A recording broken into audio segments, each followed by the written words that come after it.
Selamat mendengarkan Pro 1 RRI Network, Kanal Inspirasi. Ya, pendengar dimanapun Anda berada, terima kasih masih bersama kami Pro 1 RRI Padang Kanal Inspirasi. Saya bersama rekan Sri Darni hari ini berbicara tentang sudah bangunkah UMKM dari pandemi COVID-19. Selamat pagi Dani. Pagi Resta. Iya, apa kabar? Kabar baik. Kabar tentunya. baik. Sehat ya? Alhamdulillah. Alhamdulillah sehat. Sudah bangunkah UMKM dari pandemi COVID-19? Nah, itu yang akan kita pertanyakan. Itu yang jadi perbincangan kita untuk hari ini. Karena memang terdampak semua ya dengan pandemi COVID-19. Untuk itu, Dani, kita sudah bersama dengan beberapa narasumber ini ya, lewat Zoom. Saya akan perkenalkan dulu, ada anggota Komisi 6 DPR RI, Dapil Sumatera Barat, Hajah Nevi Zuairina Irwan Prayitno. Selamat pagi, Assalamualaikum Bu Nevi. Selamat pagi, Waalaikumsalam, Pak Kadis dan RRI. Iya, ada Kepala Dinas Koperasi dan UMKM Sumatera Barat juga Pak Nazwir. Assalamualaikum Pak Nazwir, selamat pagi Pak. Waalaikumsalam warahmatullahi wabarakatuh. Iya, ya, bagus. Alhamdulillah. Oke, baik Dani. Kemudian ada narasumber kita juga ya Resta ya, pengamat ekonomi dari Universitas Andalas. Beliau adalah Profesor Elvindri. Iya. Selamat pagi Pak Elvindri. Sepertinya belum terlihat di Zoom ini. Iya, kita menantikan ya. Kita nantikan kebersamaan dengan Prof. Elvindri juga. Pendengar silakan Anda bisa bergabung nanti lewat telepon 812-878 atau lewat WhatsApp 081166669975. Saya ke Pak Nazwir dulu nih. Pak Nazwir. Iya, kalau boleh update informasi berapa jumlah UMKM kita di Sumatera Barat sampai saat ini nih Pak Nazwir? Kita mempunyai jumlah UMKM di Sumatera Barat sebanyak 594.000 UMKM. Kemudian dari 594.000 UMKM itu, yang lebih banyak itu mikro. Banyak mikro dan berada di kabupaten kota. Sesuai dengan PP 7 tahun 2021, ini kan dibagi berdasarkan kewenangan, ada mikro, kecil, dan menengah. Kemudian yang mikro sekarang yang lebih banyak. Tapi dulu waktu Undang-Undang nomor 20 tahun 2018, ini di provinsi juga berada mereka lebih banyak juga. Karena ditentukan oleh aset dan omset. Pasal nomor 7 mengadut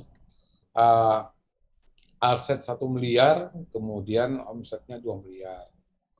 Kalau Undang-Undang nomor 20 itu 50 dan 300. Alhamdulillah, walaupun sekarang sesuai dengan tema kita, KUM sudah bangun, harus kita bangunkan. Berarti masih tertidur ya Pak, masih? Bukan tertidur, dia tetap bangun, tapi selalu menunggu peluang-peluang yang ada. Karena UMKM, setiap orang yang ramai, dia pasti ada. Ada gula, ada semut. Ada gula, ada orang yang berkumpul, UMKM akan muncul. Karena mengendaki akan terjadi transaksi. Ini harus kita perjuangkan. Kalau dia tertidur, kita bangunkan. Nah, kita bangunkan, ini pejuang-pejuang kesejahteraan itu, UMKM itu, untuk mendongkrak PDRB kita di Sumatera Barat. Iya Pak Nazwir, sesuai yang Bapak nyatakan tadi, harus dibangunkan bagi mereka yang masih ini ya tertidur. Nah, dari pemerintah sendiri bagaimana cara membangunkan UMKM untuk saat ini Pak? Karena pada umumnya mereka kan masih tergerus pandemi COVID-19. Ya, banyak cara, tentu akar masalahnya harus ada transaksi. Kalau memang terjadi pandemik, kita ajak UMKM kita bermain di digitalisasi. Jadi memasarkan, melakukan transaksi melalui digitalisasi. Untuk itu memang tantangan bagi kita secara bersama-sama, di mana UMKM kita ini menggeser budayanya, ya. Nah, ini telah kita lakukan dengan sosialisasi dan menggerakkan seluruh stakeholder termasuk juga mahasiswa untuk melakukan pendampingan, kemudian juga edukasi, sehingga seluruh UMKM itu bisa melakukan dan bermain di dunia maya dalam melakukan transaksi di masa-masa pandemik ini. Dan produksi tetap kita genjot supaya berproduksi.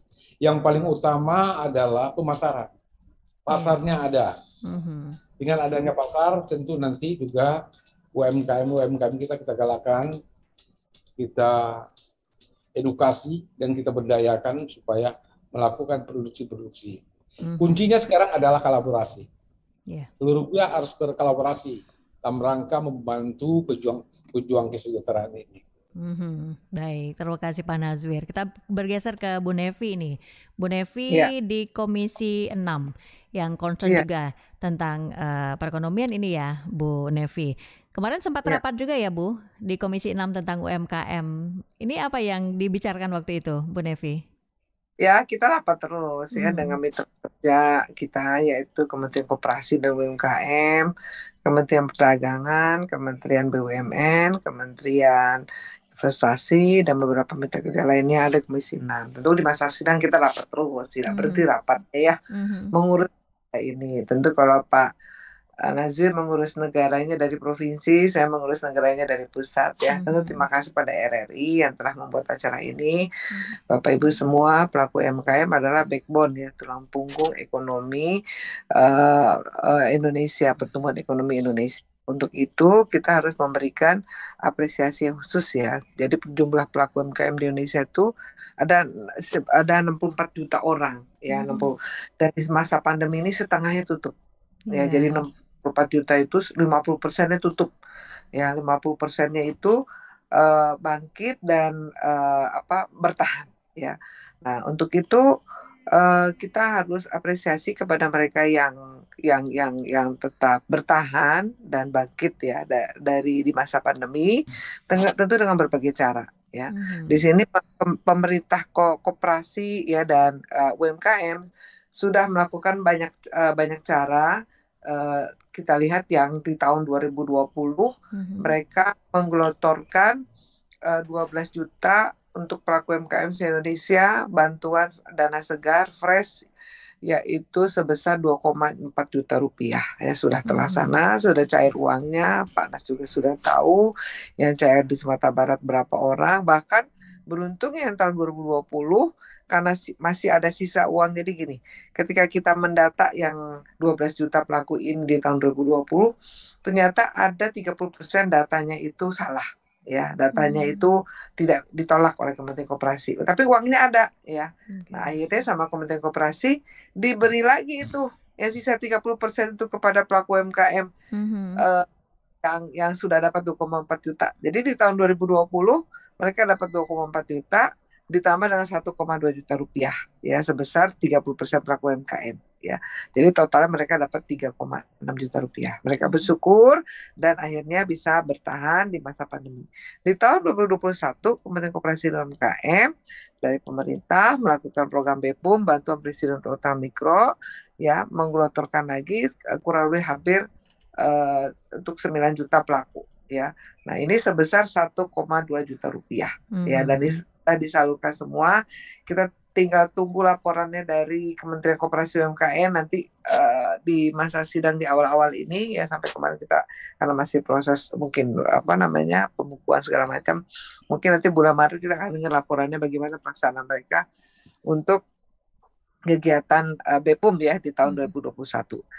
Bapak Ibu semua, Pak Kadis perlu ketahui, saya adalah wakil rakyat yang kerja dengan menteri, rapat-rapat tapi tiap hari di masa sidang. Nanti di masa reses saya ketemu rakyatnya langsung, Pak Kadis. Ya, dong saya ketemu grassroots ya di masyarakat begitu reses ya. Nah, itu ketemunya juga bukannya sekali setahun ya, tiap minggu saya ketemu. Saya dengar banget bagaimana dari mereka dapat 1,2 juta rupiah aja mereka senangnya minta ampun Pak Kadis. Di masa pandemi ya. Dapat 1, juta rupiah dan nafas mereka senang dan mereka bisa bangkit ya dan bisa bertahan ya. Memang Bapak Ibu semua kalau kita lihat untung-untung ruginya ya bagaimana pelaku UMKM itu memberikan kontribusi pada pertumbuhan ekonomi itu nggak kecil sebetulnya ya. Besar, nggak seperti pengusaha nasional ya. Tapi mereka jumlahnya itu banyak banget ya. Jadi dari 100% pengusaha di Indonesia itu 85%-nya ada pelaku UMKM. 85% itu. Nah 85%-nya itu kalau mereka untung aja 1 juta sebulan ya andaikan nih ya untung mereka atau omset mereka ada berapa gitu ya dikali 85% dari jumlah pelaku UMKM yang tadi 64 juta berarti berapa rupiah ya ekonomi berputar di negara kita.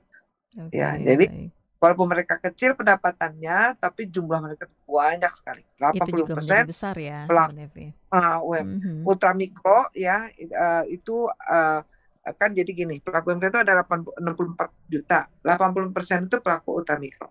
Nah itu dia.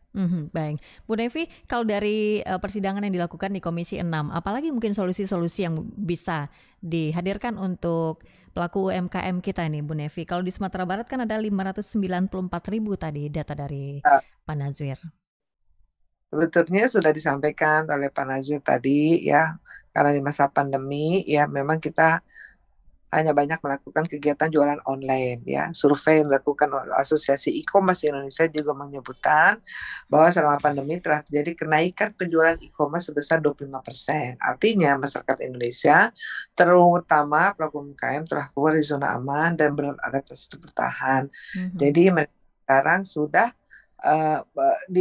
didorong ya untuk menjadi pelaku UMKM yang menggunakan teknologi ya, dan diansur-ansur mereka sudah melakukannya ya, dan terus naik penjualan e-commerce kita di Indonesia di masa pandemi itu yang pertama. Lalu yang kedua tentunya kita banyak melakukan pendampingan di masa pandemi ini karena mereka itu harusnya kita hibur ya, bahwa mereka tidak bisa lagi untuk menjadi pengangguran, tidak bisa lagi mereka menjadi petani, balik menjadi petani, karena petani lahannya sudah nggak ada lagi. Mereka harus, apalagi di tempat wisata, ya mereka harus tetap bertahan menjadi pelaku UMKM. Nah itu disebut pendampingan. Jadi mereka harus bertahan di masa pandemi. Mudah-mudahan di tahun 2022 ini, walaupun pandemi masih jalan, tapi sudah mulai berkurang dengan adanya vaksin 2 kali. Makanya ini Pak Nazwir, tolong pelaku UMKM nih, kalau dapat bantuan harus vaksin dulu, kalau enggak luar biasa ya, beda ya antara orang divaksin dan tidak divaksin. Begitu dapat penyakit ya COVID itu beda sekali, beda seperti bumi dan langit ya. Dan kalau kita ingin keluar dari pandemi ini, maka negara kita 100% vaksin pertama dan 75% vaksin kedua.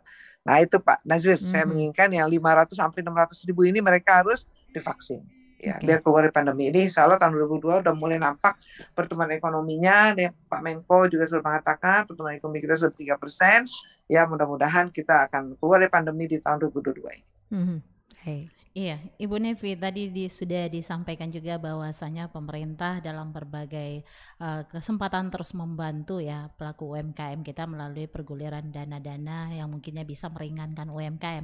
Nah di satu sisi kita sadari juga Ibu bahwasanya ini aspek digitalisasi juga tidak bisa diabaikan. Nah upaya-upaya yang sudah dilakukan pemerintah sendiri ke depannya seperti apa ini untuk pengoptimalan aspek digitalisasi ini bagi UMKM kita terutama yang ada di daerah-daerah? Ini ke saya ke Panas? Ke Bu Nevi. Oh iya. Oh kalau untuk pemerintah pusat ya, ini program di tahun 2022 anggaran kita banyak untuk pendampingan UMKM untuk masuk dunia digital.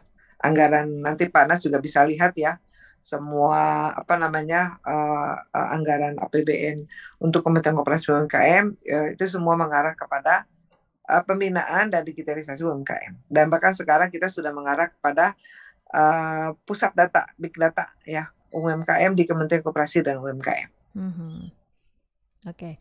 Baik, kita juga undang pendengar ini, Bapak Ibu pendengar, silahkan Anda bisa bergabung lewat telepon 812-878 atau lewat WhatsApp 081166669975. Ini terkait dengan sudah bangunkah UMKM dari pandemi. Tadi ada pertanyaan dari Ajo, saya akan memberikan informasi tadi kalau ada pertumbuhan ekonomi di Sumatera Barat sebanyak 3,29%. Nah, Ajo, itu laporan dari reporter kita, bisa dilihat juga di channel YouTube BPS Sumatera Barat ya, Ajo, silakan. Jadi itu datanya bisa dilihat di sana. Pendengar yang ada di channel YouTube juga bisa Anda saksikan ya lewat channel YouTube RRI Pro 1 Padang, Dani. Oke, saya ke Pak Nazir lagi nih, Pak Nazir. Siap. Oke, Pak Nazir, ini ada telepon yang bergabung di 812-878. Saya akan sapa dulu. Halo, selamat pagi. Halo. Assalamualaikum, Bu. Waalaikumsalam warahmatullahi wabarakatuh. Silakan pertanyaannya, Jo. Assalamualaikum Bapak narasumber dan juga Bapak Prof. Elvindri. Saya juga ingin menanyakan nih Pak, bagaimana detailnya angka-angkanya dalam situasi pandemi kemarin ini kan pedagang pun agak dibatasi dalam berusaha, tetapi tetap naik pertumbuhannya. Juga ini juga pernah saya baca ini di bulan 4 2021 ya. Ada statement juga pengangguran meningkat, kemiskinan menurun. Bagaimana nih Pak secara ekonominya? Pengangguran meningkat, kemiskinan menurun. Nah, terima kasih. Oke. Assalamualaikum warahmatullahi wabarakatuh. Waalaikumsalam warahmatullahi wabarakatuh. Itu dari Ajo di Padang begitu ya, tentang pertumbuhan ekonomi. Tapi sampai saat ini kita juga belum tersambung dengan Prof. Elvindri ya. Ya, selaku pengamat ekonomi ya, Restaya dari Universitas Andalas. Oke, mungkin Pak Nazir ada tanggapan sedikit untuk Ajo, Pak Nazir? Ya, terima kasih Jo atas informasi-informasi. Yang pertama permasalahan angka-angka yang detail ya. Nanti tentu memang pengamat dan akademisi yang akan nanti coba memberikan analisa-analisa. Kemudian bagi kami pedagang dibatasi, ini yang perlu kami informasikan. Tadi awal-awal sudah kita sampaikan bahwa UMKM itu adalah pejuang-pejuang kesejahteraan. Tentu juga akan mempertinggi nanti. Dengan adanya transaksi, ada pendapatan bagi mereka, ada kegiatan bagi mereka. Kemudian perputaran dana juga, perputaran duit yang ada di tengah-tengah masyarakat, uang di tengah-tengah masyarakat juga akan tinggi frekuensinya. Tentu juga mendatangkan peningkatan-peningkatan pada kegiatan-kegiatan usaha. Dalam rangka mendorong ini pada tahun 2022, tadi juga disampaikan oleh Bu Nevi, di pusat juga terkonsentrasi kepada masalah digitalisasi. Tujuannya permasalahan digitalisasi ini bisa UMKM itu kalau terjadi masa pandemi ini selalu bergelombang, direm, digas. Ini yang budaya UMKM kita juga bisa beralih kepada transaksi-transaksi yang dilakukan melalui marketplace atau e-commerce. Ini buktinya ini cukup tinggi di masa-masa pandemi yang terjadi. Ini yang digalakkan, diupayakan dan didampingi para UMKM kita, terutama yang mikro ini. Bagi kita juga, di samping itu, pemasaran dari produk-produk yang akan dihasilkannya juga kita carikan peluang-peluang untuk itu, untuk bisa bekerja sama dengan pihak-pihak lain, dengan pihak-pihak pendampung. Kemudian yang kedua yang perlu juga pada tahun 2022 ini kami genjot, yaitu meningkatkan kapasitas kewirausahaan. Jadi dan kita mengharapkan ya dari pelaku-pelaku ekonomi itu, dari pelaku-pelaku usaha itu yang akan naik dan nanti jadi wirausaha tangguh. Jadi banyak inovasi-inovasi yang dikatakan wirausaha tentu penuh dengan inovasi-inovasi dan kreativitas. Banyak produk-produk turunan yang akan nanti diciptakan oleh UMKM sehingga berorientasi tetap ke orientasi pasar. Jadi ini yang kita harapkan ke depan, dan kita juga berharap Saya juga sudah keliling-keliling, banyak kegiatan aktivitas yang dilakukan oleh Bu Nepi juga, yang ketemu dengan para UMKM kita. Sekali lagi saya terima kasih Bu Nepi atas bantuan yang telah ikut berdayakan UMKM di lapangan. Nanti saya cuma baru dengar, karena belum sempat berdampingan dan berdampingan. Nanti kita ingin berdampingan lagi. Bergandengan tangan kita masuk dengan Bu Nepi, di mana sentra-sentra yang harus kita kunjungi. Kemudian siapa-siapa yang harus kita lakukan pelatihan. Program-program itu sudah diadakan oleh Bu Nepi sendiri, sudah diinisiasi dengan bekerja sama dengan Kementerian Koperasi dan UKM. Artinya setiap saat ketemu dengan Pak Nepi, nih diinformasikan seperti itu. Ini banyak kontribusi-kontribusi dari legislator yang dilakukan oleh Bu Nepi di daerah pemilihan beliau. Ini sesuai dengan sumpah beliau juga waktu diangkat ini, dilantik, yaitu mensejahterakan rakyat yang memilih beliau. Nah, ini telah beliau lakukan. Dan saya berharap tahun 2022 ini lebih banyak lagi Bu kita lakukan pendampingan di lapangan bersama-sama. Terima kasih Bu sekali lagi. Terima kasih Rita, terima kasih Dami atas informasi dan kesempatan yang kami berikan. Oke, baik. Dan pendengar kita bisa lanjutkan kembali. Anda bisa bergabung lewat telepon 812-878 atau lewat WhatsApp 081166669975. Saya ke Bu Nevi kembali nih. Bu Nevi, kalau dari keseluruhan ini kan juga sudah ada bantuan begitu ya, perhatian pemerintah, baik pusat ataupun daerah kepada pelaku UMKM. Tapi kalau dari segi permasalahan ini Bu Nevi, kalau Pak Nazir mengatakan salah satunya tadi adalah masalah pemasaran ya Pak Nazir di masa pandemi COVID-19. Kalau di hal-hal lain, misalnya Bu Nevi melihat ada permasalahan lain tidak Ibu? Di ketersediaan bahan baku, kemudian tempat usaha dan lain sebagainya. Apakah ada masalah lain selain pemasaran yang dihadapi UMKM Sumatera Barat khususnya Bu Nevi? Iya, untuk pelaku UMKM ini kan dia berbisnis ya. Memang kita harus mengajarkan mereka ya untuk tidak meminta terus kepada pemerintah. Mereka bertahan, mereka berbisnis, sehingga kita haruskan edukasi untuk mandiri. Jadi untuk 2022 pelaku UMKM ini tidak lagi diberikan dana fresh segar dari pemerintah. Nah, nggak tahu kalau berubah nanti ya, kita belum dengar dari pemerintah. Yang pasti adalah sekarang pelaku UMKM akan mendapatkan fasilitas dari Bank Ultramikro. Ya, jadi pemerintah alhamdulillah sudah membuat suatu BUMN ya, sudah di launching penggabungan antara Pegadaian, PNM ya, dan apa namanya tadi BRI, namanya BUMN Ultramikro. Ya, BUMN khusus untuk pelaku ultramikro ya di negara kita, pemerintah sudah membuat suatu BUMN-nya. Nah, sehingga melalui BUMN inilah ya kita bisa membantu pelaku ultramikro. Jadi kalau kita bicara UMKM ini kita lebih enaknya pelaku ultramikro ya, karena mereka jumlahnya kali ya, hampir 80% juga. Nah, ini mereka kita biasakan edukasi untuk pinjam uang. Karena kalau uang, mereka terdidik ya untuk mengembalikan uang. Sungguh-sungguh jualannya. Kalau minta terus pada pemerintah, nanti kalau habis modalnya minta lagi, nggak terdidik. Padahal pelaku UMKM itu berbisnis. Tapi kalau kita dorong untuk berbisnis, serius mereka menggunakan pinjaman uangnya, dan akhirnya mereka mengembalikan uangnya justru berhasil. Sekarang kita bandingkan sama rentenir, kita bandingkan sama pinjol. Ya, mereka itu memberikan pinjaman kepada pelaku UMKM. Yang 85% itu hidup pelaku UMKM itu di pasar-pasar. Hidup ya, coba ke pasar.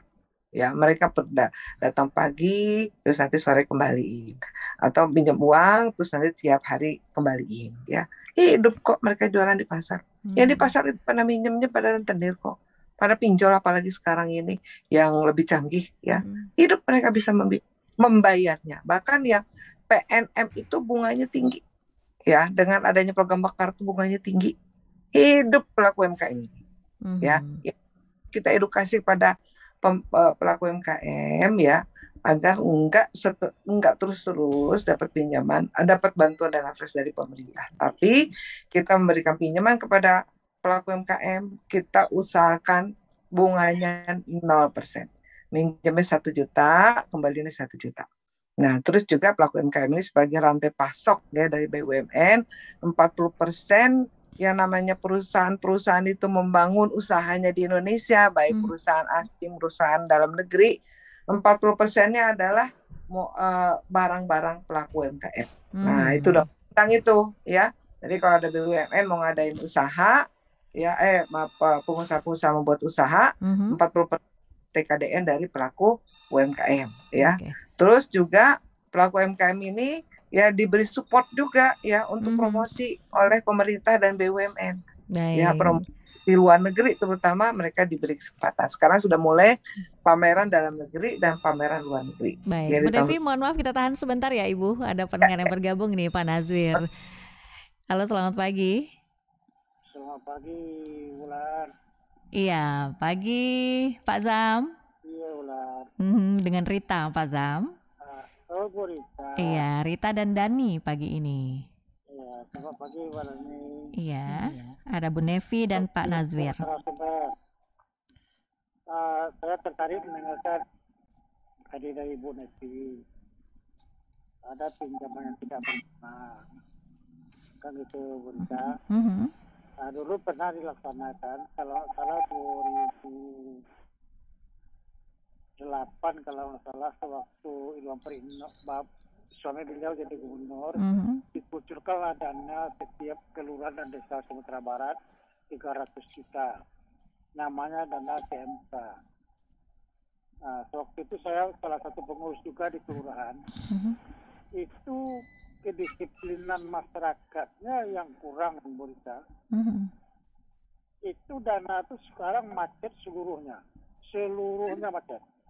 Baik itu di Kota Padang, kabupaten kota yang lainnya. Pokoknya Sumatera Barat dapat semuanya dulu itu. Waktu Bapak Irno jadi gubernur. Nah, kalau di Padang sudah berubah 2000. Kejadiannya 2008, 2011, waktu itu Pak Mailedi mengambil kebijakan dana akademi mikrokod transformasi ke koperasi. Dijadikan koperasi namanya sekarang dulu KJKS, sekarang namanya KSPPS. Di 3 kelurahan Kota Padang ada 104. Jadi bergulir dana seperti itu. Dan sekarang dana itu sekarang alhamdulillah di Kota Padang ini segar. Dana sisa-sisa di mikro ini yang menjadi koperasi segar sekarang. Tidak ada alasan lagi UMKM yang ada di kelurahan tidak punya modal. Sekarang sudah ada setiap kelurahan yang ada di Kota Padang. Yang kami pertanyakan kepada Ibu Nevi, bagaimana kabupaten dan kota yang lainnya mendapat kredit mikro dulu? Kalau Kota Padang ini selamat nih. Selamat. Nah, jadi karena Ibu itu tadi memang kredit mikro itu tidak berbunga 1 sen pun, 1 juta dipinjam 1 juta dipulangkan semua masyarakat itu macet. Nah, tapi di Kota Padang dengan ada kebijakan, alhamdulillah terlaksanalah 104 dan ATMK tadi menjadi KSPPS. 104. Ya. Jadi jadi tadi pertanyaannya bisa diulangi lagi, Pak Zam? Pertanyaannya bagaimana kabupaten dan kota yang lainnya mendapat dana KMK dulu sekarang kejadiannya. Baik. Itu saja Pak Zam. Itu saja, itu dana itu kan dana segar dari pemerintah untuk masyarakat. Nah, di mana tersangkutnya kalau di Padang sekarang kan sudah ada dulu yang masuk juga ke penjara itu dulu. Salah satu yang ada di Kota Padang. Oke. Baik, terima kasih Pak Zam. Assalamualaikum warahmatullahi wabarakatuh. Waalaikumsalam warahmatullahi wabarakatuh. Resta, yang dipertanyakan Pak Zam, bagaimana kabupaten dan kota lainnya juga mendapat kucuran dana tersebut selain Kota Padang ya? Mungkin bisa langsung dijawab oleh Bu Nevi. Kayaknya Pak Kadis nih ya. Oke, silakan Pak Nazir. Programnya siapa tuh? Tadi kata Pak Zam tuh, program siapa? Program dari komisi berapa? 300 juta itu? Iya, tadi tidak disebutkan juga dengan jelas ya.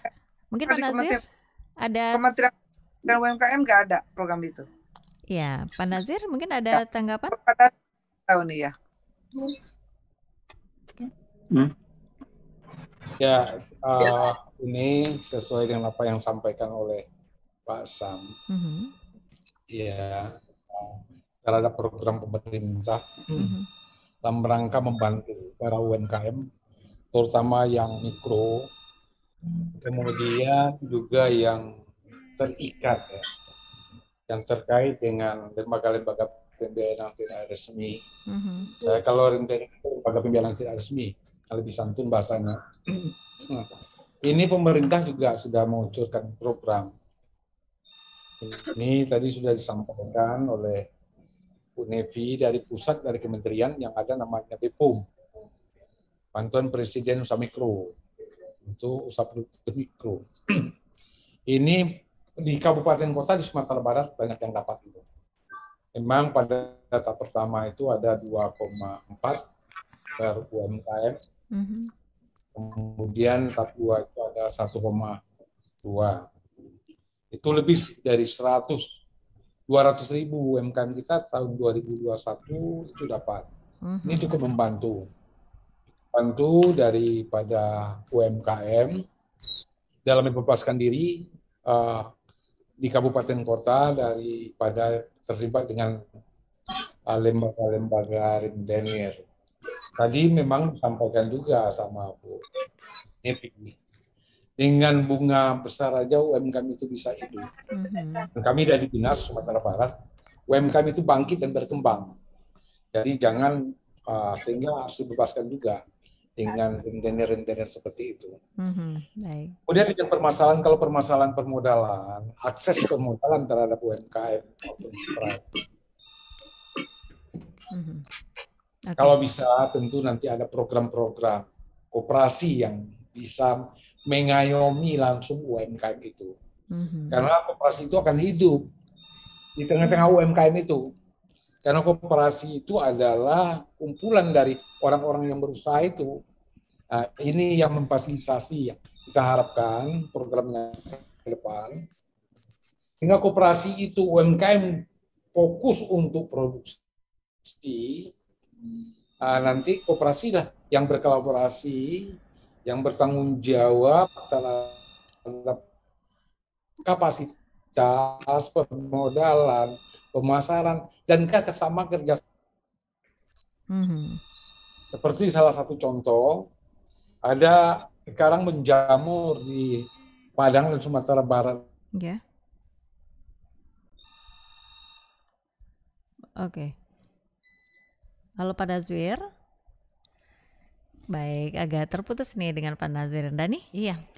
Resta, sepertinya kita sudah terhubung juga dengan pengamat ekonomi dari Universitas Andalas, Profesor Elvindri. Selamat pagi, Profesor. Selamat pagi, Prof. Assalamualaikum. Assalamualaikum warahmatullahi wabarakatuh. Selamat pagi. Iya, selamat pagi. Waalaikumsalam warahmatullahi wabarakatuh. Bisa, Prof. Ada Bu Nevi, juga ada Pak Nazir. Mungkin bisa saling menyapa nih, Prof. Ya, Bu Nevi sama Pak Nazir. Assalamualaikum. Waalaikumsalam, Prof. Selamat bergabung, Prof. Selamat bergabung. Iya, ini Prof, ini tentang sudah bangunkah UMKM dari pandemi COVID-19. Tadi kita sudah mulai sedikit perbincangan, tapi Prof, sebelum kita lanjutkan, kita jeda sejenak ya Prof, karena ini memang sudah waktunya jeda juga. Pak Nazir, Bu Nevi, mungkin nanti pertanyaan-pertanyaan dari narasumber dari pendengar akan kita terima kembali ya Dani, di telepon ataupun WhatsApp, tapi kami akan hadirkan dulu beberapa informasi berikut ini. Pendengar tetap di sini di Pro 1 RRI Padang, Kanal Inspirasi. Pandemi COVID-19 telah mengakibatkan lumpuhnya sektor ekonomi hingga berimbas pemecatan sepihak atau pemutusan hubungan kerja bagi beberapa karyawan di industri atau perusahaan yang terdampak. Namun, hal ini harus disikapi dengan menciptakan lapangan kerja yang bisa memberikan peluang besar untuk menghasilkan uang. Di antaranya, mencari dan menentukan ide usaha sendiri, fokus jalankan usaha. Jika kita masih setengah-setengah dalam menjalankan usaha, tentunya hasilnya akan kurang memuaskan dan bahkan tidak akan bertahan lama. Itulah yang harus kita hindari lebih dini. Serta dengan pikiran positif dan optimis, pastinya juga dengan doa. Dalam menjalankan usaha tidak hanya mengandalkan fokus, melainkan perlu menciptakan pikiran yang positif, optimis, dan doa. Sebab ketiga hal tersebutlah yang sangat penting sekali dalam melancarkan bisnis yang Anda jalani.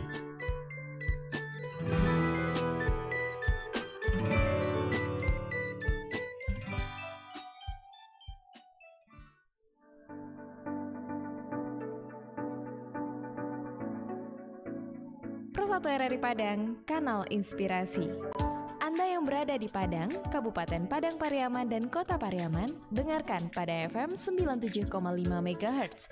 Dan Anda yang di Kabupaten Agam, Kota Bukit Tinggi, Kabupaten Tanah Datar, Kota Padang Panjang, Kota Sawalunto dan sebagian Sijunjung, dengarkan melalui pemancar Pandai Sike FM 94,5 MHz. Untuk Kota Solo dan Kabupaten Solo, dengarkan melalui pemancar relay Bukit Gompong FM 100,2 MHz.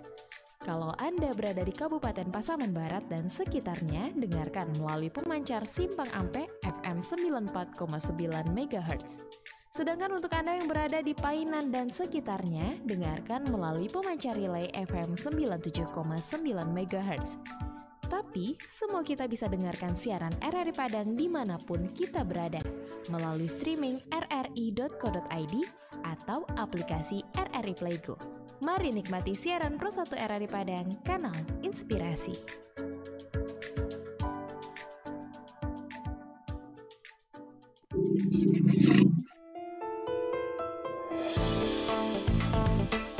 Yo, gua Bim Bim. Gua Rido. Kakak, ada Ivan. Dan Abdi, kita dari Slang. Dengerin terus Pro 1 RRI, kanal inspirasi. Peace.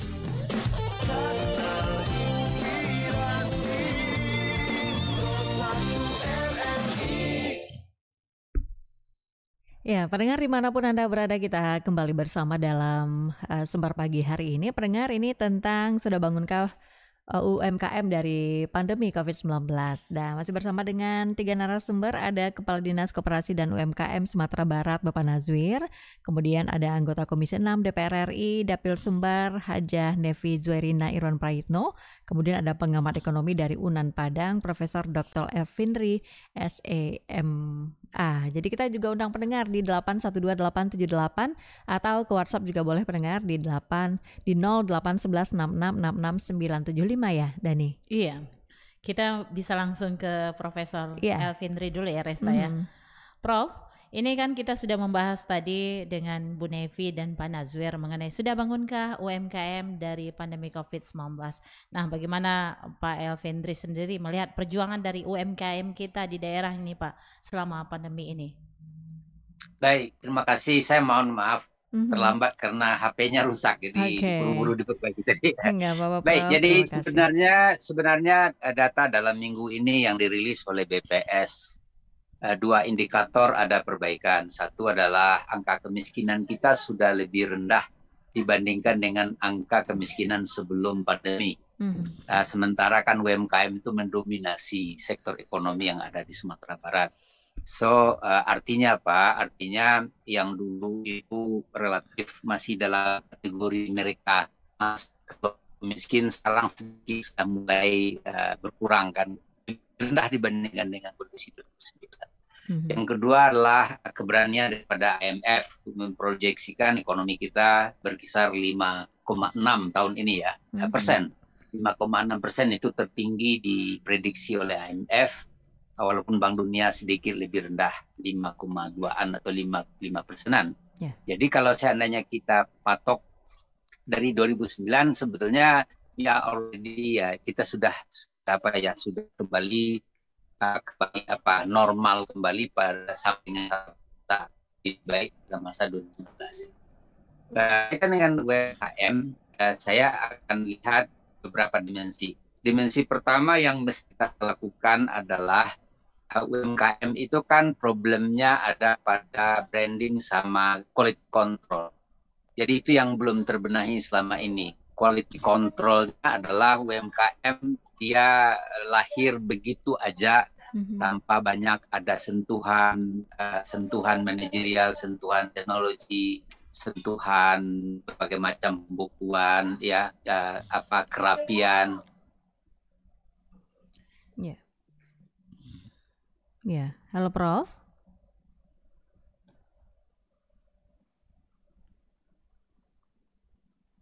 Prof Elvindri.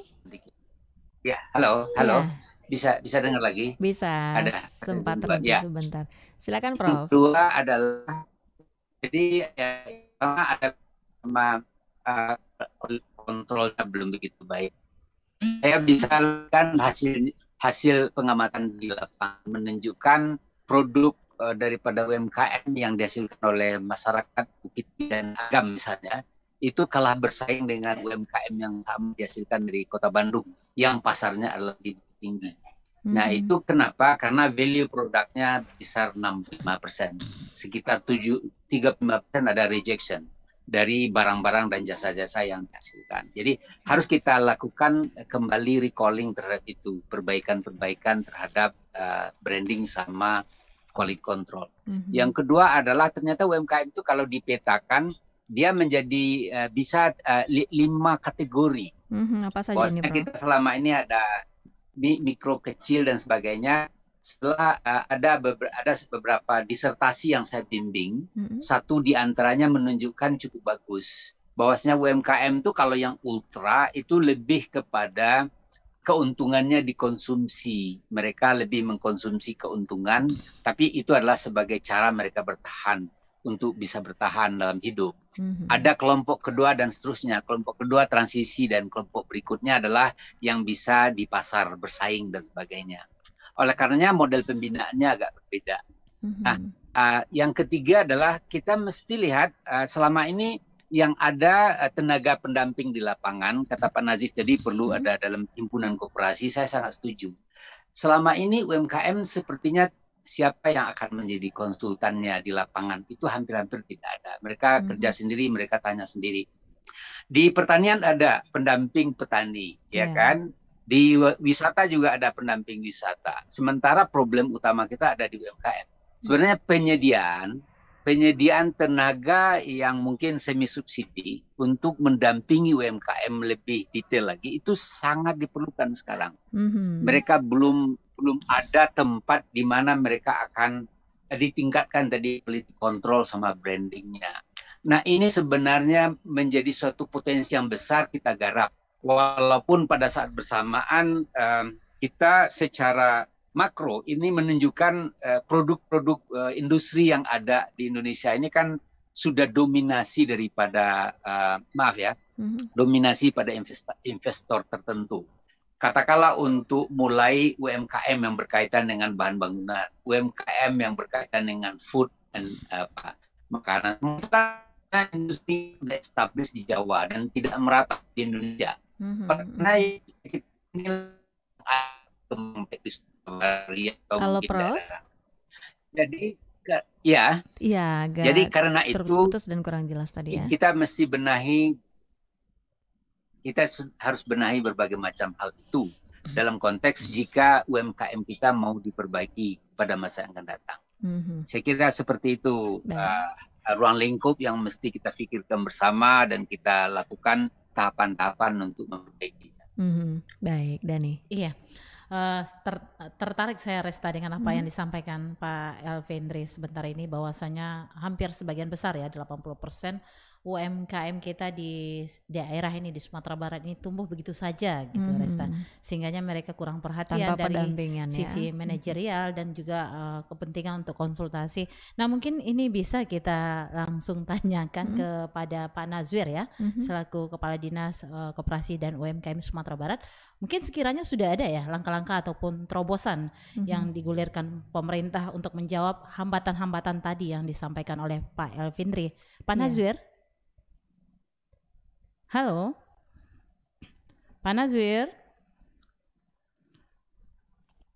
Sepertinya kita terputus dengan ini ya. Masih bersama dengan kita Pak Nazwir, tapi masih termute ini Pak Nazwir. Iya. Halo Pak Nazwir. Mungkin nanti bisa bergabung kembali karena masih termute mikrofonnya Pak Nazwir. Kita beralih ke Bu Nevi. Dani. Iya. Halo Ibu Nevi. Iya, Bu Nevi, tadi sudah disampaikan oleh Prof. Elvindri ini Bu Nevi, bahwasanya sebagian besar UMKM yang ada di daerah ini Bu, itu tumbuh dengan sendirinya, artinya masih kurang dari perhatian dari sektor manajerial ataupun untuk kepentingan konsultasi. Kira-kira mungkin sudah ada solusi juga Bu ya yang kita perjuangkan di pusat ini Bu. Bagaimana pendapatnya Bu Nevi? Iya, pelatihan-pelatihan. Jadi gini ya, kita memang harapkan 85%. Ya, ultra mikro pun kita bagi-bagi juga. Ada yang omsetnya 500.000, ya mungkin enggak lah 500.000 ya. Kalau dia misalkan 50.000, berarti dikali 30 hari, berarti omsetnya 100. Bukan omset, keuntungan ya, bisa bersih, berarti 1,5 juta. Berarti omsetnya di atas 50.000 ya. Jadi kita bagi-bagi juga ultra mikro ini. Ultra mikro ini 85%. Tapi kalau misalkan seperti kayak penjual lotek, itu kan termasuk UMKM ya. Atau yang PKL itu masuk UMKM ya. Atau penjual gado-gado itu mereka harus berdiri sendiri. Ya, karena memang keuntungan buat mereka itu hanya 50.000 per hari, buat mereka ya cukup bertahan. Ya, bisa mau di keluarganya 1,5 juta rupiah dia dapat per bulan. Terus suami juga kerja. Kehidupan di kampung tahu sendiri kan, ya, dengan uang 1,5 juta rupiah. Semua pelaku UMKM itu saya tanya, cukup nggak kalau kalian ibu-ibu punya uang 1,5 juta rupiah per bulan? Cukup, Bu, lebih dari cukup. Nah, itu Profesor Elvindri. Mereka memang nanti ada yang mereka bertahan di angka itu, di omset segitu. Nanti ada UMKM namanya naik kelas. Nah, tugas kita inilah pemerintah yang menaik kelaskan mereka yang tadinya omsetnya bukan omset ya, keuntungan lah saya ambil ya 1,5 juta rupiah per bulan. Nah, ada yang mau naik kelas nih, mau untungnya 3 juta. Berarti kan sehari untungnya 100.000. Nah, ini kita bantu. Ya, nanti ada yang mau seharinya untungnya 200.000. Nah, ini kita namanya istilahnya kalau pemerintah tuh UMKM naik kelas. Nah, kalau UMKM ini kita jangan seperti kayak dorong mobil, Prof. Ya, kita minta UMKM yang mau naik kelas. Kalau UMKM-nya nggak mau naik kelas, bertahan dengan zona nyaman, dapat 1,5 juta, biarkan saja. Yang penting cukup buat ekonomi mereka. Hidup mereka di kampung-kampung tuh hidup mereka, ya nggak mati mereka. Ya, nah jadi UMKM naik kelas ini yang kita bina. Ya, dengan program pemerintah. Pemerintah sudah berada, nanti Pak Nas juga akan menjelaskan programnya apa ya. Bahkan ini kalau dari Menko itu, pemerintah itu untuk PEN ya, pemulihan ekonomi nasional untuk pelaku UMKM itu 171 triliun. Ya, PEN itu untuk pelaku UMKM itu sebesar itu. Jadi dibagi-bagi, ada yang untuk tadi BPOM, nanti ada untuk penyalurannya lewat bank ya, yang bunganya rendah, terus nanti ada kur bunganya rendah ya, dan sebagainya. Mungkin bisa dilihat di yang 171 triliun itu buat apa aja untuk pelaku UMKM. Mungkin Pak Nas bisa bantu jawab juga. Oke, Pak Nazwin, bagaimana tanggapan Pak Nazwin ini terkait dengan apa yang disampaikan Pak Prof. Elvindri tadi juga Bu Nevi. Silakan Pak Nazwir. Ya, terima kasih ya Pak Prof yang telah menyampaikan kepada kita semua. Bagi saya itu bagian daripada pencerahan. Jadi memang kita pemerintah. Yang pertama tentu program kita bagaimana UMKM itu bisa naik kelas. Berkembang dia. Berkembang juga dari segi permodalan, berkembang juga dari segi aset. Dan berkembang juga dari segi pemasaran. Pemasaran bagus, produksi juga bagus. Kemudian yang kedua, kita juga mendekatkan mereka-mereka itu dengan akses-akses permodalan. Ya, kalau modalnya yang kurang, kita dekatkan dengan akses permodalan. Nah, ini banyak program-program, baik dari pusat maupun dari daerah sendiri, banyak kita lakukan terobosan-terobosan mengenai akses permodalan ini. Kalau dari pusat tadi ada PEN, kemudian juga ada BPUM. Ini bantuan-bantuan yang diberikan kepada UMKM, terutama yang mikro, yang diberikan oleh pemerintah. Insya Allah mungkin 2022, Bu Nevi selalu pantau, yang BPUM itu muncul lagi. Kami juga di Sumbar mulai siapkan UMKM kita yang akan menerima BPUM. Kemudian yang ketiga, kita juga kerjasama dengan pihak-pihak perbankan, seperti ada program-program dengan Bank Nagari, program Maranda yang diperuntukkan juga untuk UMKM. Kemudian juga kita juga akan buat program Simama Bahkan si Mama ini kita menginginkan bunga 0% yang diluncurkan oleh pihak perbankan, dengan arti kata nanti bunga yang 60% itu disubsidi oleh pemerintah. Tentu dengan adanya keringanan-keringanan dan dari akses-akses permodalan yang diberikan terhadap UMKM, ini tentu bisa UMKM itu terlepas daripada rentenir atau lembaga pembiayaan legal ini, dan mereka bisa bangkit, bukan sekedar hidup, tapi bangkit dan berkembang ya ke depan. Karena nanti ya yang perlu juga dianalisa, saya lihat di lapangan, kadangkala UMKM itu sudah gembira, ya hidup dari hari ke hari, padahal kalau kita analisa, biaya tenaga kerja itu sudah dikatakan keuntungan bagi mereka itu. Nah, ini sehingga nggak ada saving bagi mereka untuk bisa berkembang dari tahun ke tahun. Kemudian kita juga dari segi kapasitas kompetensi pendidikan, pengetahuan dari UMKM, kita sekarang genjot permasalahan digitalisasi.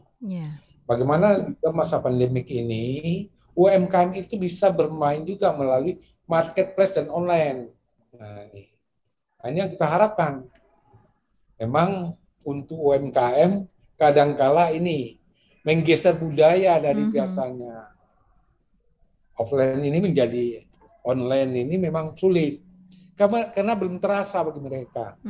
Tapi kalau terasa langsung terjadi transaksi langsung, nah ini akan berubah, bergeser sistem nilai itu. Ya, tapi Pak Nazir, dari 594 UKM di Sumatera Barat, separuhnya sudah digitalisasi belum, Pak Nazir? Belum digitalisasi.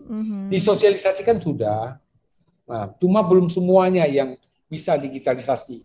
Salah satu contoh, kemarin ini saya coba, dalam rangka pengurusan NIB kemudian si halal. Si halal itu kan yang pemilik akun adalah UMKM itu sendiri. Password dimiliki oleh UMKM itu sendiri. Kita tenaga-tenaga pendamping kita, kemudian adik-adik konsultan kita yang di-upload, sudah melakukan pendampingan. Kemudian sudah mengajak bagaimana, sudah mendampingi bagaimana cara menginput. Tapi setelah 1 bulan, kemudian disuruh input, dibimbing melalui WA, dibimbing melalui telepon kepada UMKM yang bersangkutan, ada yang lupa password, ada yang lupa akun. Nah, ini kan belum ada rasa ketergantungan kepada digitalisasi itu, kepada teknologi itu. Nah, ini yang selalu. Nah, ada hambatan berarti ya. Nanti dengan mahasiswa kita juga akan sama. Tidak bosan-bosannya kita melakukan pendampingan, apalagi nanti mahasiswa KKN yang kembali kepada negaranya masing-masing. Nah, ini tolong didampingi UMKM yang ada di kabupaten kota. Nah, dalam masalah mengimplementasikan permasalahan digitalisasi. Kalau sosialisasi sudah, cuma implementasinya yang belum. Nah, di sini kita juga melakukan pelatihan-pelatihan di balai latihan kita. Bahkan dengan bantuan dana-dana dari legislatif juga, kita juga mengadakan bintek-bintek masuk ke kabupaten kota juga. Kita panggil, kita kumpulkan, kita adakan. Kemudian kita dalam pendidikan juga meningkatkan kapasitas kewirausahaan. Nah, biasanya dia jadi pelaku usaha, dan bisa kita tingkatkan menjadi wirausaha tangguh. Namanya wirausaha itu penuh dengan inovasi dan kreativitas. Sehingga muncul nilai-nilai turunan dari produksi-produksi yang mereka buat. Contoh yang buat lontong, jangan lontong saja. Nanti tambah lagi lontong tunjang. Nah, ini kan ada daya tarik. Nah, sehingga muncul pasar-pasar baru bagi mereka itu. Dari hasil-hasil produksi mereka. Nah, ini yang kita harapkan. Buat goreng pisang, jangan goreng pisang saja. Sekarang kan banyak itu. Goreng pisang yang dibuat biasanya goreng pisang. Pisang coklat. 1.500. Nah, sekarang dibuat lagi. Pisang itu digoreng bulat-bulat, dipotong-potong, dikasih keju, dikasih coklat, dikasih susu, dikemas. Jadi 10.000 dia. Jadi nilai tambah itu memang mendatangkan keuntungan yang cukup tinggi. Ada finansial yang tinggi, yang berinovasi itu, berkreativitas itu. Ini yang kita dorong. Yang kita dorong dari pelaku-pelaku usaha kita, UMKM kita. Nah ini yang kita coba dorong. Kemudian kita juga menggabungkan mereka dalam satu koperasi, dalam sektor-sektor yang sama, dalam kegiatan yang sama. Kalau sudah bergabung dalam satu koperasi yang mengurus permodalan, yang mengurus nanti bahan baku, yang mengurus nanti pemasaran, yang mengurus nanti adalah kerjasama lintas koperasi atau badan usaha lain yang berkolaborasi, itu koperasinya. Dia terpersonalisasi untuk berproduksi. Dan yang kita harapkan, karena koperasi itu adalah milik mereka. Baik. Sehingga kita akomodirlah apa-apa kebutuhan-kebutuhan dari mereka. Ini harus disejalankan sebenarnya koperasi dengan UMKM ini. Nah, ini tertinggal ini UMKM yang naik cepat, koperasinya tertinggal. Koperasi itu juga lembaga pembiayaan, bisa melakukan akses permodalan. Banyak di daerah-daerah tertentu juga koperasi sudah bisa membantu. Gitu. Oke, Pak Nadir, terima kasih. Baik. Menarik sekali Resta perbincangan kita pada pagi hari ini. Resta, cuma kita sudah berada di penghujung waktu. Mungkin bisa kita mintakan langsung closing statement dari narasumber kita. Silakan. Untuk yang pertama kita arahkan dulu kepada Bu Nevi. Silakan Bu Nevi, closing statement-nya Ibu. Ada beberapa hal yang kami sampaikan kepada pelaku UMKM. Yang pertama adalah tetap harus semangat ya untuk bertahan, karena kalian sudah menjadi pelaku UMKM. Tidak bisa lagi menjadi petani atau menjadi pengangguran. Itu adalah passion yang tidak bisa dimiliki oleh semua orang. Jadi kalau kalian sudah menjadi pelaku UMKM atau pedagang, ya maka terus bertahan di masa pandemi ya. Dan yang kedua adalah kalian harus kreatif di masa pandemi, inovatif ya, dan juga mungkin hal-hal yang bermanfaat buat kalian, yaitu pelaku UMKM, lihat program-program pemerintah yang diperuntukkan buat pelaku UMKM. Karena melalui pemerintah pusat, program untuk pelaku UMKM itu banyak sekali.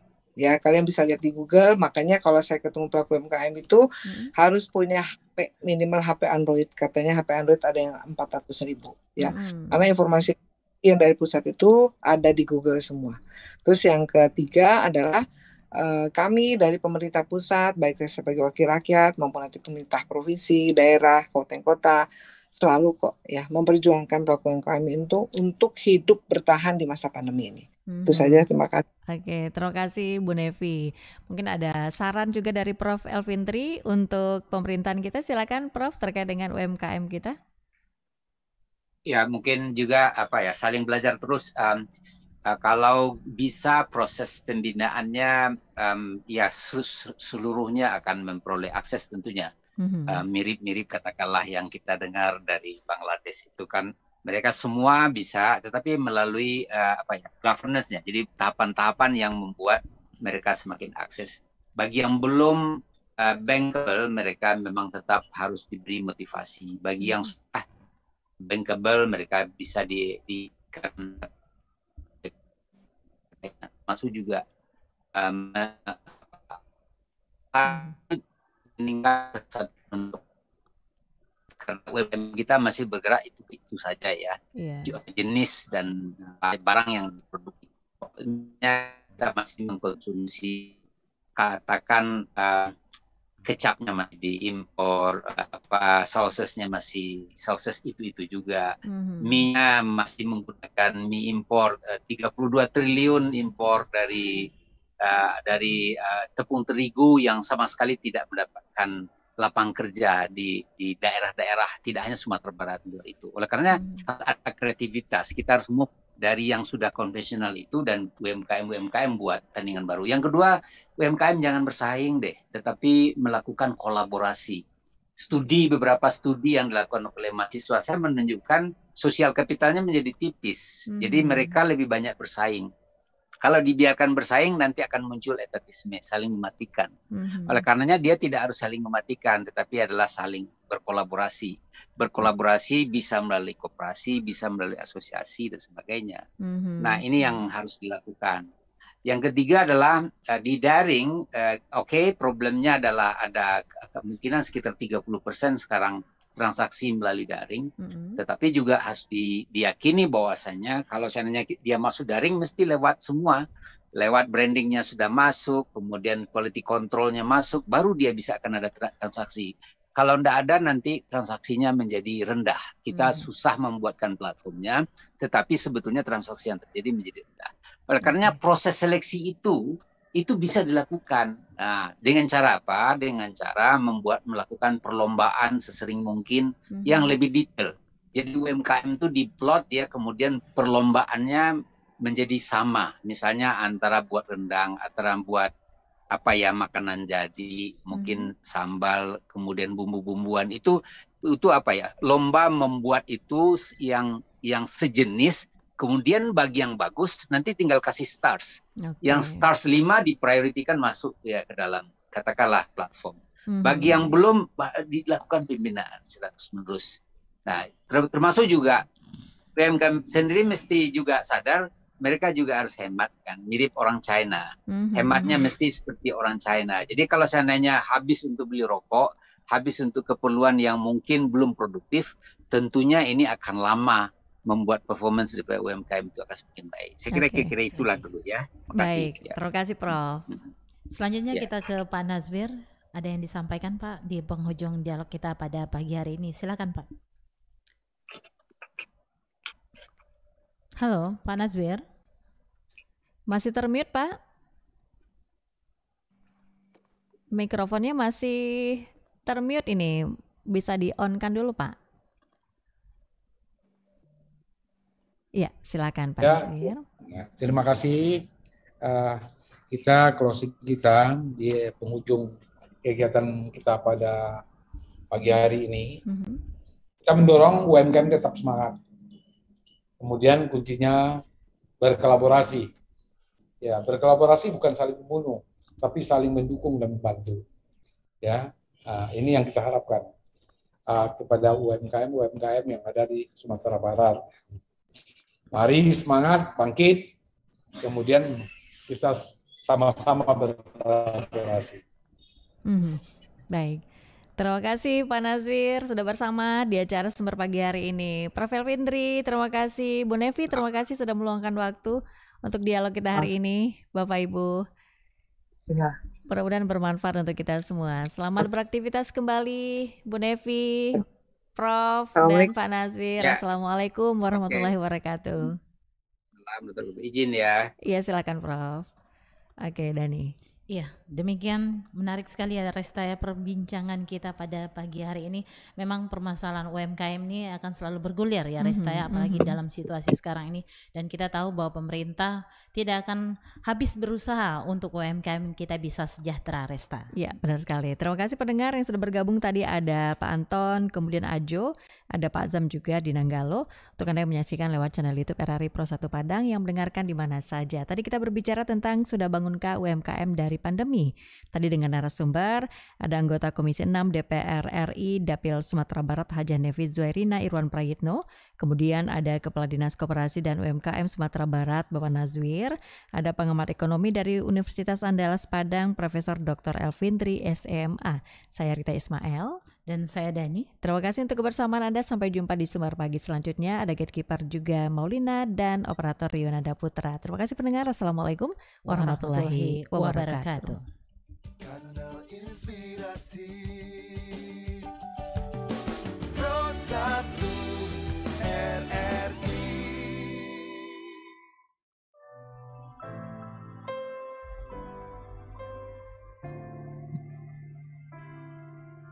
Sejak jumpa kita pertama, ku langsung jatuh cinta. Walau ku tahu kau ada pemiliknya, tapi ku tak dapat membohongi hati nurani. Ku tak dapat menghindari gejolak cinta ini.